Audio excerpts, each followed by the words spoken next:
Hello, Highland Town, and welcome back to a Minecraft building video, or another one, depending on which order I put them out in.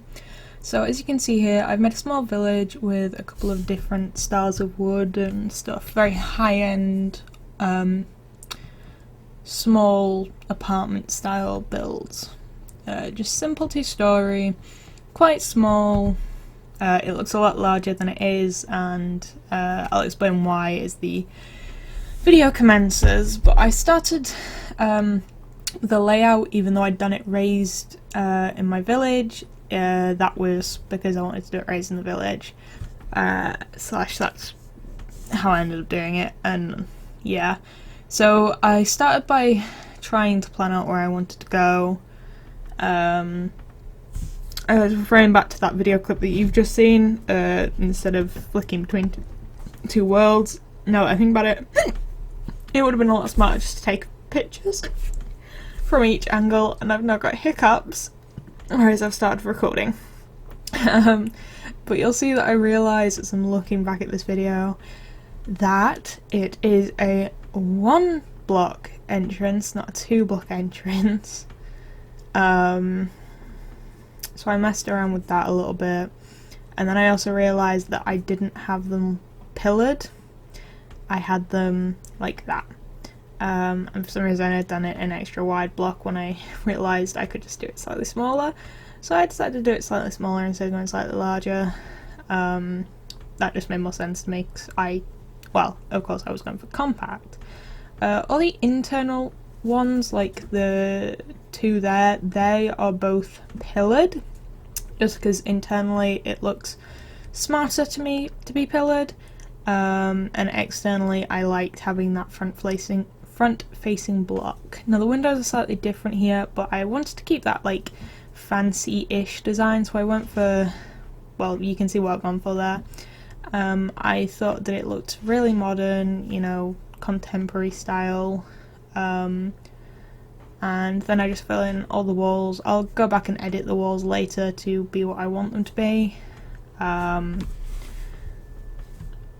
Yeah, and I decided to remove those because for some reason I didn't like them, so oh well. Then I realised I needed to go a couple more blocks higher to fit that second story in, so I raised it up a couple more blocks. Now birch and smooth stone, and I use polished andesite and stripped spruce as well, they go really nicely together. The stripped spruce is of course contrast, because you don't want all of your build to be really light coloured blocks, otherwise nothing stands out, and I wanted so having a contrasting colour draws attention to the entire build. You would think that it would just draw attention to the bit that is contrasted, but no, it does actually work as a way to cooperate all the colours together. So then I was filling those pillars in. They're a bugger to get because you have to put some pillar behind them and then you've got to fill them in. Then you can see I'm placing my spruce blocks down. I change it slightly on that side later because of how I did the wall layout. I didn't like how it looked, so I changed it down to a 2 block slightly later on, I believe, just because of how I redesigned it. Now I was using light blue even. Yeah, light blue stained glass panels. The panels again give a bit more dimension, even though it doesn't really look like much. If I used blocks, it would make the surfaces look a lot flatter, and you really want to be trying to add as much texture, especially when you're going for a realistic or modern build. And again, when you're doing older builds, they do have a lot of texture, which you can't get through normal things. I hadn't actually noticed that the travelling trader had come into my build yet at this point, but they got really on my nerves very quickly, because they literally do find you anywhere you go. It's quite annoying. Now you can see that I'm leaving that back end empty because I'm going to do a little bit of redstone there. Then I start filling the floor, and then when I look at the floor back in my old world, I realise I'm looking at the wrong floor, because I liked to do a inlay kind of thing. That's me chasing that traveller out. So then you can see me pause and look back at my build, and I go, oh wait, no, this is what it's meant to be. And I messed around with it a little bit. Had a little look at some other things, decided to do that flat looking one, just because, you know, even in newer builds, linoleum is really popular because it's easy to clean and stuff. And linoleum normally comes with the grain facing sideways, so you wouldn't have a front facing grain. With the rings, you would have the side facing grain, which is where stripped birch and the stripped trees is really cool, because you can get that grain paneling effect without it looking like it's still got the bark on it, because you're not going to really do that. I was messing around with these a little bit, trying to make them look nice. Decided to go for a all-in-case kind of style. That way they just look even. Then I plopped in that second floor. I will be changing that window that was kind of half in the floor later on. I'm leaving that gap there for the stairs. However, I'm not just doing those stairs because this is a compact build. You'll see why I say it's compact building, that it's got that massive space there. You could probably use for something else and just add the stairs there if you aren't really big on redstone. But I enjoy messing around with redstone. So I decided to add retracting stairs with the top block or top two stairs not being removable. So people can see that there's something up there, but they don't know what it is. You can see, here you go. Stick pistons work best for this kind of thing because they will pull and push the block. Now, there aren't really many types of thing that you can use to have a constant source. So like a button is a time-based thing, so you push that button, you've got so many seconds. You're not going to want that on the stairs. If you're going upstairs, you want to be able to get downstairs easily. Then I realised I needed to add some repeaters. I've done this exact staircase so many times, I don't know how I constantly forget that I need repeaters. Then I depleted all of those stairs, filled it in, so that one, nothing could spawn there, and two, to hide that thing. Made sure it was still working, that nothing was going to stick or whatever. Don't know why I was worried about anything sticking, because nothing ever sticks when you do that. Now I have yet to find a way to hide the pistons, which is really annoying, but because of the style, it just looks like a little bit of a funky design. Like, you know, you might have wall tiles or something going up the top of your stairs. So it kind of works. It still irritates me, but it works enough that it doesn't ruin it completely for me. And then I decided to add a balcony over the top of that to make it look like it has purpose. I also add almost like a chimney or pipe work, whatever you want to call it, slightly later on to the back end of that to make it appear like it has machinery or something inside of it proper. Like you might actually have stairs or something that have a mechanical feature, and of course sometimes that mechanical feature needs somewhere to go. I also do a bit more redstone downstairs, but I'll explain that when I get there. I decided that the banister I wanted to be glass. Don't know why I wanted it to be glass, there was already a lot of wood and stone and stuff, so I didn't want like a stone or a wood banister. So I just went for a nice simple glass banister. Because you can get them. I mean, normally they have some type of metal railing, but it doesn't work that way in Minecraft yet. We don't have metal railings. We have iron bars, but not metal railings. So, and also it just added a bit more colour. Yeah, then you can see that I go in and fix that because it was a block too low. I was thinking about adding a window there, then I looked back and I realised I had done a slight indent into my build, where to add a little bit more dimension, because I still felt that it looked very square, very boring. Modern houses aren't boring or square, so yeah, you see that little bit of extra texture. that little bit of inlay, which actually quite a few modern houses do have. Not so much in the UK, but in America I've seen those kinds of things where you can put big potted plants and stuff on the outside of your house. And for my balcony, I decided to go for something that was a bit more of a old school technique for what would be considered balconies. Would be the slate on the side. I don't know why I like this technique so much, I just really do.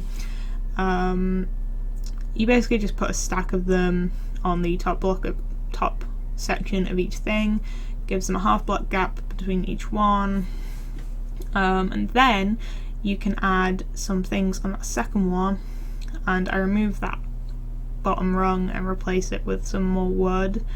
Yeah, I replace it with some more wood now, just to make it more raised up, more height, more shape, you know, more definition, all that fun stuff that I keep repeating about being so important. Now, annoyingly, the glass does stick to it, which is a shame. Now this, I forget what they're called, but it's kind of it's a slanted slate. I don't know. Basically, what it would be a bunch of thick metal, or not metal, plastic slides going across the top of the thing, like these are. I really don't know what they're called. I just kind of like know the technique, and it looks really cool. And I just think it's a really nice way to add a roof without adding an actual roof, because it means you've got more space to jump, especially when I've lowered it down, well, raised up the floor by one.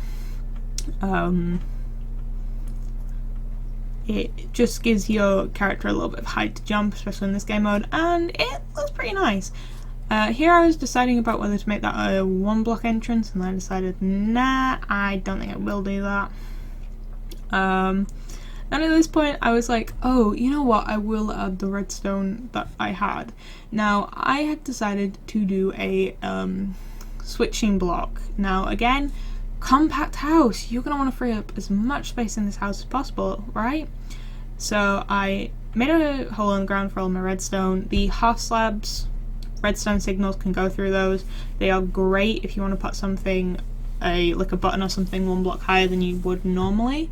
But when I was trying to figure out how to do this again, because this was my first time doing this, I had only just learned how to do it.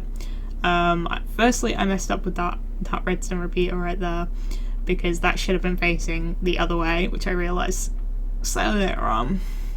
And the one thing that I messed up here was, as you'll see when I finally figure out what, decide to just give up. Firstly, I thought, oh, I'll use sticky pistons. No, you don't need sticky pistons. You want to use regular pistons, otherwise the blocks will not be pushed. You want to set that repeater, out by 4 ticks. Now, that one in the center there, I will give this a bit more of a detailed explanation if you guys want me to, but basically that just helps it. So I was getting one piston to work each time, but then I couldn't get another one to work, so then I was pushing. Yeah. And then I realised, oh wait, there's meant to be some torches around here somewhere, and I was trying to figure out where they went. As you can see, I'm still trying to figure it out. So I get some torches in a second. Yeah, I'm like looking at this and trying to figure out what I've done wrong. I'm going back to pictures at this point, because I actually went and took some pictures. And then I tried some repeaters on there, didn't work, so I tried a torch. That kind of worked, it did half of what I wanted it to do. So I tried the torches on both sides, realised that wasn't working. Then I finally gave up, and I went and actually had a look at the build. I realised my mistake immediately when I actually went under there and had a look at what I'd done. I had actually gone and I needed to put the torches on the inside underneath the pistons, and then place the block and then place the other piston. And yeah, I will give a bit more of a detailed explanation if anybody wants to see that. And remembering, the half slabs along that point just to make sure that you don't cut off the thing, the redstone signal, otherwise it won't work. Then I did a smelter, a other one, and all that kind of stuff. An ender chest because, you know, everyone likes an ender chest. Some music, and then some shulker boxes because I really like the bright yellow look that I was getting off of these. Then I realised, this is when I realised that this window didn't work, it wasn't even. Then I was going to do the same one there, but then I decided that one was even, so I left it, just because of the sizes of each side. This is a cute little trick for adding seats, quotation marks. You just put a stair down and put some signs on either side, and then for a table, for an outside table, some metal railing and a piece of I've already forgotten what it's called, carpet. Then I went around and added some lanterns, and I also got some string because when you place string on top of the I'm really bad with my words apparently. Brick banisters, I'm gonna call them, even though I know they're not banisters. When you do that, it gives it a nice little raised up bit, and you can barely see the string, so it works quite nicely. Then I decided to add some more texture, one by adding some andesite, which stays with the colour scheme of the smooth stone and the paleness of the birchwood, but adds another texture in there. It also adds some more dimension because it is a half slab. You can see me depleting that and then replacing them, which is a pain in the arse, and I realised you could just stand on that and do it. So I went round, I added that where I needed it to be, and in some places I double layered those slabs. Sorry, I've got a tickle. I double layered the slabs to give it a bit more texture. That's not quite what I mean when I say double the slabs. That just goes around all the roof because that is how a roof would look. You would take it all the way around different sections of the roof. It gives it different layers and different placements, and it adds to the overall effect.